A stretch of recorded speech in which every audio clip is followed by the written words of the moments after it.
The morning silence over the Caribbean was shattered by an alert that sent shockwaves through the Pentagon. Venezuelan military units were detected moving sophisticated missile systems dangerously close to a critical American installation. What happened next unfolded so fast that even seasoned military analysts were left stunned. Before you dive into this explosive story, hit that subscribe button and drop a comment telling us what you think about this escalating situation in our own backyard. The tension between Washington and Caracas has been simmering for years, but what transpired in recent weeks represents a dangerous new chapter. Intelligence satellites orbiting high above South America captured images that immediately triggered emergency protocols across multiple command centers. The photographs showed unmistakable signs of advanced missile platforms being positioned in locations that military strategists describe as unacceptably provocative. These weren't just any weapon systems. The hardware being moved into position represented some of the most sophisticated anti-aircraft and potentially anti-ship capabilities that Venezuela has acquired through its partnerships with Russia and other nations willing to challenge American influence in the Western Hemisphere. The missiles in question have ranges that could threaten not just military installations, but also commercial shipping lanes and civilian aircraft, corridors that thousands of Americans use every single day. The base under threat isn't some minor outpost either. We're talking about a strategic facility that plays a crucial role in counter-narcotics operations, humanitarian missions, and rapid response capabilities for the entire Caribbean basin. Losing operational freedom around this installation would represent a significant blow to American interests and would embolden adversaries across the region who are constantly testing our resolve and capabilities. When the first confirmed reports reached the National Security Council, the response was immediate and unambiguous. Within the classified corridors of the Pentagon, military planners pulled up contingency scenarios that had been war-gamed countless times but never actually implemented. The clock was ticking, and every minute that passed without a response would be interpreted as weakness or indecision by those watching carefully. From Caracas and beyond, the decision to deploy a B-1 Lancer supersonic bomber wasn't made lightly. This aircraft represents one of the most formidable weapons platforms in the American arsenal, capable of carrying an enormous payload across vast distances at speeds that make interception nearly impossible. The B-1 isn't just a bomber. It's a statement of intent, a message written in titanium and jet fuel that speaks louder than any diplomatic note or press conference ever could.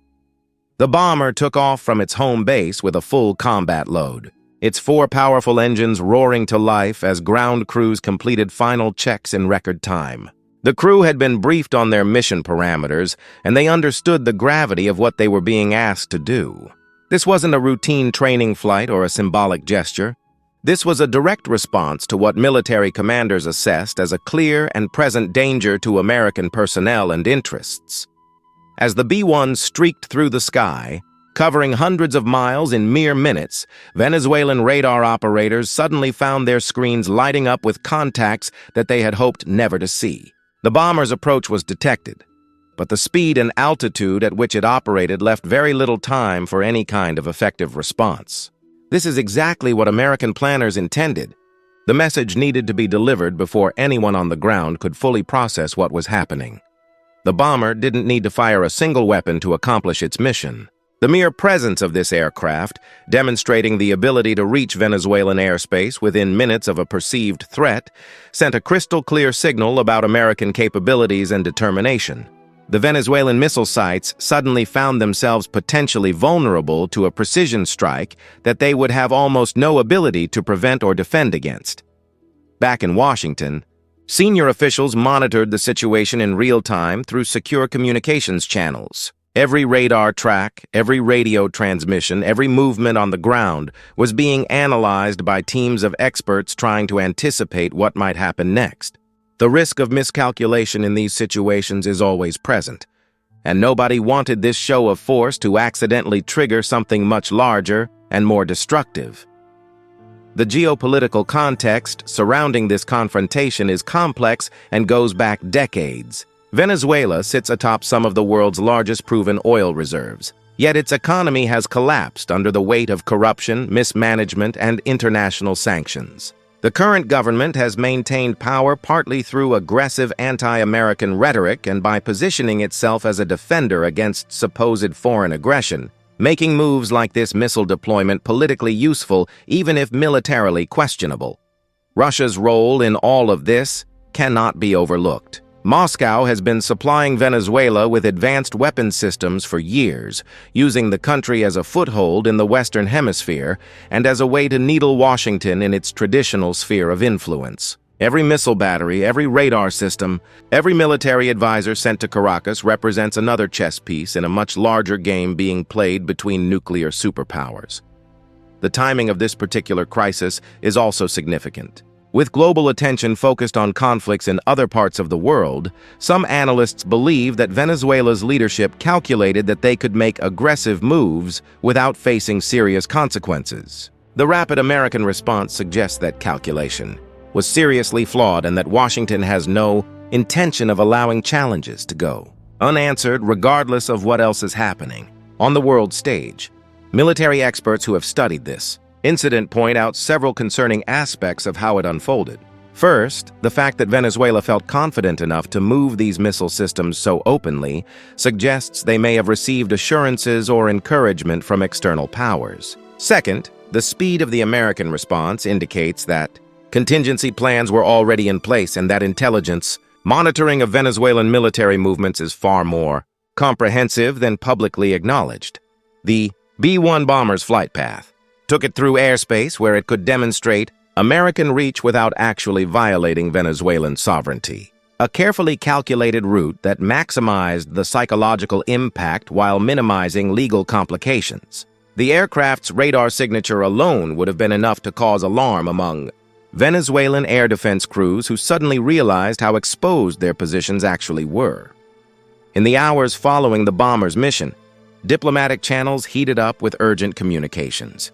Multiple countries in the region expressed concern about the escalating tensions, while others quietly applauded the American show of strength. The Organization of American States found itself once again in the awkward position of trying to manage a crisis involving one of its most problematic member states. What makes this situation particularly dangerous is the potential for accidents or misunderstandings to spiral into something much worse. A nervous radar operator could mistake a civilian aircraft for a threat. A miscommunication could lead to weapons being activated when they shouldn't be. The Caribbean basin is crowded with commercial and military traffic, and any miscalculation could have catastrophic consequences for innocent people going about their daily lives. The American military has been clear in its communications that it retains the ability to respond to threats with overwhelming force if necessary. The B-1 mission was just one option in a toolkit that includes everything from cyber operations to special forces actions to full-scale conventional strikes. The choice of which tools to use depends on the specific circumstances and the desired message that needs to be sent. Venezuelan officials initially tried to downplay the significance of both their missile deployment and the American response. State media ran stories claiming that the weapons systems were defensive in nature and posed no threat to anyone. However, independent military analysts quickly pointed out that the specific types of missiles involved and their deployment locations told a very different story than the official narrative. The incident raises important questions about how the United States should respond to provocations in its near abroad. Some argue for maximum restraint and diplomatic engagement, believing that shows of military force only escalate tensions and make peaceful resolution harder. Others contend that weakness invites aggression, and that the only language some regimes understand is the demonstration of superior power and the will to use it. This latest confrontation is unlikely to be the last. As long as the current Venezuelan government remains in power and continues to receive support from countries hostile to American interests, we can expect more incidents like this one. The question isn't whether there will be future provocations, but rather how severe they will be and whether they can be managed without triggering a conflict that nobody really wants. The men and women stationed at that threatened American base continue their missions knowing that they operate in an increasingly contested environment.